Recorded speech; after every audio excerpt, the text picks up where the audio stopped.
नमस्कार दोस्तों, स्वागत है आप सभी का ऑनलाइन एडाफा स्टडी चैनल पे। को फिर से दोस्तों आप सभी के बीच हाजिर लेटेस्ट अपडेट के साथ में इस वीडियो में हम बात करेंगे उत्तर प्रदेश की एक और नई भर्ती के विज्ञापन के बारे में, जहां पर इन अभ्यर्थियों को आवेदन करने का मौका मिलेगा। शैक्षिक योग्यता के बारे में, आयु, नेगेटिव मार्किंग, वेतन और भी तमाम अपडेट इस वीडियो के अंदर हम कवर करने वाले हैं। सारी जानकारी विज्ञापन के आधार पर।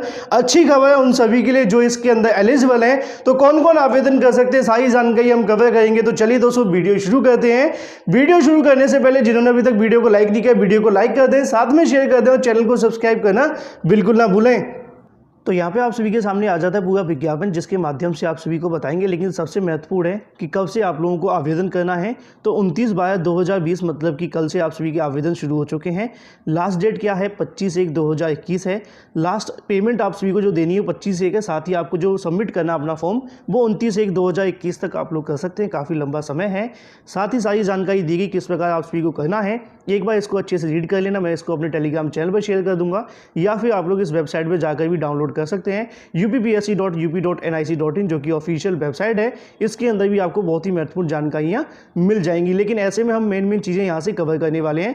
सबसे पहले पूछा जाता है फीस कितनी रहने वाली है आवेदन शुल्क को लेकर, जो कि आप सभी के सामने दिया गया है। अगर बात करें अन्य सब के बारे में, मतलब कि जनरल अभ्यर्थी जो भी हैं, या फिर अगर बात करें ओबीसी को लेकर, ईडब्ल्यूएस को लेकर, आप सभी को यहाँ पे 100 रुपये के साथ 25 रुपये देने पड़ेंगे। टोटल 125 रुपये है। साथ ही एससी एसटी की अगर बात करें 40 रुपये के साथ में 25 रुपये मिलाकर 65 रुपये आप सभी से लिए जाएंगे। दिव्यांग श्रेणी के लिए यहाँ से कोई फीस नहीं ली जाएगी, सिर्फ ऑनलाइन प्रक्रिया की ली जाती है, जो कि 25 रुपये देखने के लिए मिलेगी। इसके अलावा जो अदर कैटेगरी हैं उनके लिए यहाँ पे कैटेगरी के अनुसार जो फीस है वो ली जाएगी। ज़्यादा जानकारी जब आप लोग आवेदन करेंगे तब भी आपको पता चली जाएगा। उसी क्रम में यहाँ पर भी आप सभी के सामने आवश्यक सूचना एक बार पढ़ लेना।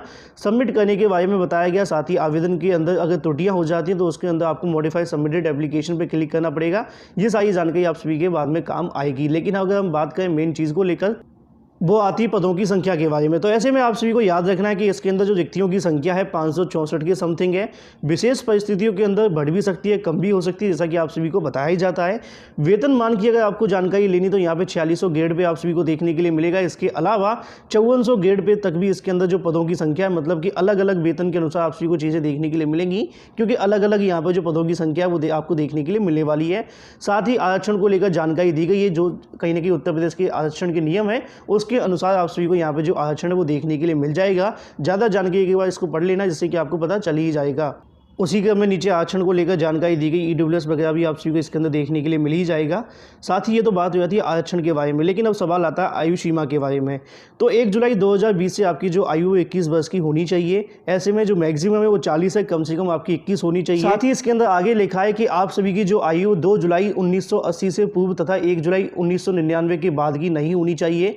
दिव्यांगजन हेतु अधिकतम आयु सीमा 55 वर्ष दी गई है। अगर बात करें जन्म 2 जुलाई 1965 के पूर्व का नहीं होना चाहिए। ऐसे में स्पष्ट शब्दों में जानकारी आप सभी के सामने आ जाती है। साथ ही जो छूट दी गई है वो भी आप सभी के सामने है, जो भी यहाँ पे आरक्षण के नियम है उसके अनुसार आप सभी को देखने के लिए मिल जाएगी। अगर हम बात करें आपका चयन किस प्रकार होने वाला है, तो इसके लिए आप सभी को यहाँ पे याद रखना है कि आपकी लिखित परीक्षा होगी। मतलब पहले प्री होगा, फिर उसके बाद में मेंस होगा, साथ ही आपका यहाँ पे इंटरव्यू भी होगा।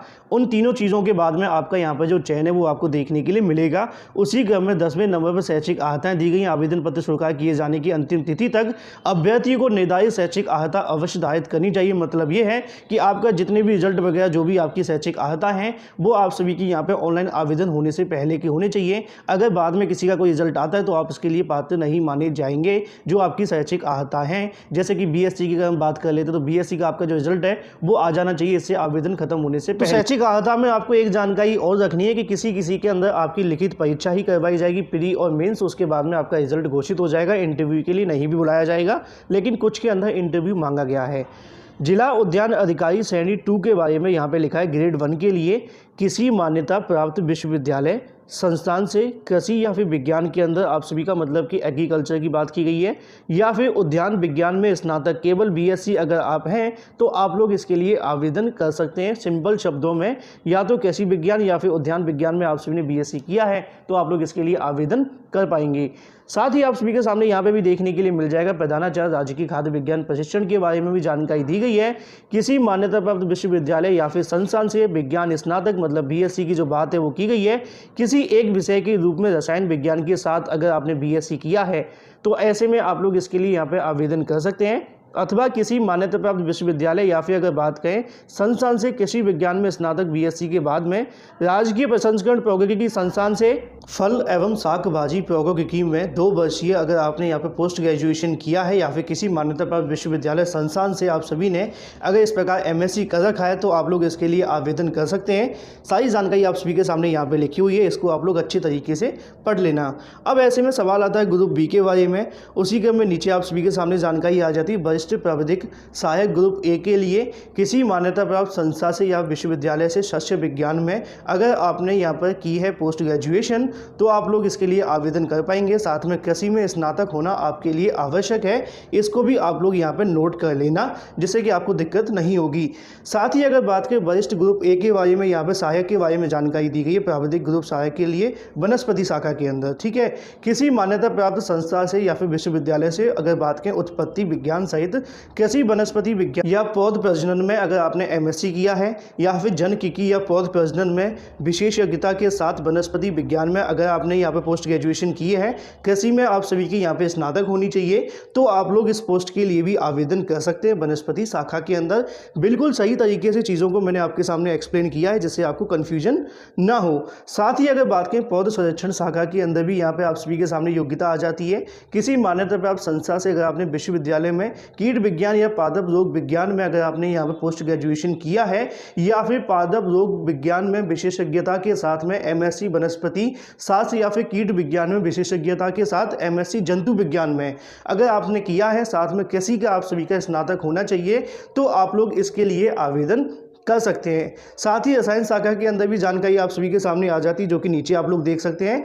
किसी मान्यता प्राप्त संस्था या फिर विश्वविद्यालय से कृषि या फिर रसायन विज्ञान, मृदा विज्ञान, भूमि संरक्षण या फिर अगर बात करें आप सभी ने इसके अंदर पोस्ट ग्रेजुएशन उपाधि की है तो इसके लिए आप लोग यहाँ पे आवेदन कर पाएंगे। लेकिन यहाँ पे कंडीशन ये है कि कृषि में आपकी स्नातक आवश्यक है, जो कि आपको याद रखनी, जिनके अंदर आवश्यक है वो आप लोग याद रखना। साथ में नीचे आप सभी के सामने आता है विकास शाखा के अंदर किसी मान्यता प्राप्त संस्था से या विश्वविद्यालय से कृषि से संबंधित क्षेत्र में अगर आपने यहाँ पर पोस्ट ग्रेजुएशन किया है तो उसके लिए आप सभी के अंदर कृषि स्नातक अनिवार्य है, ये भी आप सभी यहाँ पर नोट कर लीजिए। तो ऐसे में सारी जानकारी हो जाती है आपकी शैक्षिक योग्यता को लेकर। ज़्यादा जानकारी के लिए सही तरीके से आप लोग इसको पढ़ लेना जिससे कि कन्फ्यूजन ना हो। योग्यता के बाद सबसे बड़ा सवाल पूछा जाता है आप सभी के सामने पेपर के पैटर्न को लेकर, किस प्रकार आप सभी का देखने के लिए मिलेगा, उसी क्रम में यहाँ पे जानकारी दी गई है। प्रारंभिक परीक्षा के आधार पर मुख्य परीक्षा होगी, उसी के क्रम में आप सभी का यहाँ पे देखने के लिए मिलेगा। 13 गुना सफल अभ्यर्थी को घोषित किए जाएंगे मुख्य परीक्षा के लिए। साथ ही आप सभी को बताया कि यहाँ पे जो इंटरव्यू के लिए 2 गुना अभ्यर्थी बुलाए जाएंगे। साथ ही नीचे आप सभी के सामने आ जाता है नेगेटिव मार्किंग को लेकर, ज़्यादातर अभ्यर्थी पूछते भी हैं। उसी क्रम में 1/3 की यहाँ पे आपकी जो नेगेटिव मार्किंग है वो भी आपको देखने के लिए मिलेगी। मतलब 3 सही करने पर अगर आप 3 गलत भी कर देते हैं तो 1 सही आपका काटा जाएगा, 2 ही सही आपके माने जाएंगे। मतलब ये है कि 3 गलत होने पर 1 सही काट लिया जाता है। उसी क्रम में नीचे आप सभी के सामने जानकारी ये भी देखने के लिए मिलेगी कि लोक सेवा आयोग की तरफ से जो मिनिमम कट ऑफ होता है वो पहले से तय होता है। उसी क्रम में आपके सामने 35 और 40% आप सभी का होना चाहिए। अगर इससे कम किसी के आते हैं, चाहे सारे पद खाली रह जाएं, वहाँ पे एक भी को नौकरी नहीं दी जाती है, ये तो आप सभी को पता ही होगा। उसी क्रम में सामान्य अनुदेश आप सभी के सामने आ जाएंगे, किस प्रकार आप सभी को ऑनलाइन आवेदन करना है। ये सारी जानकारी आप लोग एक बार अच्छे से पढ़ लेना जिससे कि आप सभी के काम भी आ जाएगी। उसी क्रम में नीचे आप सभी के सामने सवाल आता है, जो फोटो वगैरह आप सभी को लगाने वो आप लोग यहाँ पर देख लेना। वैसे तो आप सभी को पता होगा, अगर आपने पहले आवेदन किया होगा तो ज़्यादा कुछ करने की आवश्यकता लोक सेवा आयोग में नहीं पड़ती है। ऐसा ही हम SSC के अंदर भी देखते हैं। उसी क्रम में नीचे एक जानकारी आ जाती है आप सभी के पाठ्यक्रम को लेकर, जहाँ पर बताया गया है कि सामान्य अध्ययन से आप सभी का क्या क्या पूछा जाएगा। उसके लिए आप लोग इससे अच्छे से रीड कर लेना और उसी के बारे में यहाँ पे सारी जानकारी आप सभी के सामने दी गई है। उसी क्रम में कृषि विषय के बारे में आप सभी के सामने लिखा हुआ है, इसको भी आप लोग रीड कर सकते हैं। जो भी आप सभी को अगर कोई दिक्कत आती है तो कमेंट बॉक्स के अंदर आप लोग पूछ लीजिएगा। नीचे सामान्य हिंदी के बारे में जानकारी दी गई, क्या क्या आप सभी से पूछा जाएगा। मतलब सिलेबस को लेकर विज्ञापन के अंदर सारी जानकारी है, इंटरव्यू को लेकर भी सारी जानकारी दी गई। तो सिलेबस वगैरह को लेकर तो सारी जानकारी आप सभी को दे दी गई, लेकिन इसके अंदर एक पॉइंट आप सभी का रह जाता है किस पोस्ट के लिए, उसके बारे में ऊपर आप सभी के सामने विज्ञापन में जानकारी दी गई है। सम्मिलित राज्य कृषि सेवा परीक्षा 2020 का जो विज्ञापन है वो जारी हुआ है। विज्ञापन संख्या आप सभी के सामने है, इसी के लिए आप सभी को यहाँ पे जो आवेदन है वो करने हैं। बाकी सारी जानकारी आप सभी को दे दी गई है। फिलहाल इस वीडियो के माध्यम से इतना ही। Thank you for watching this video.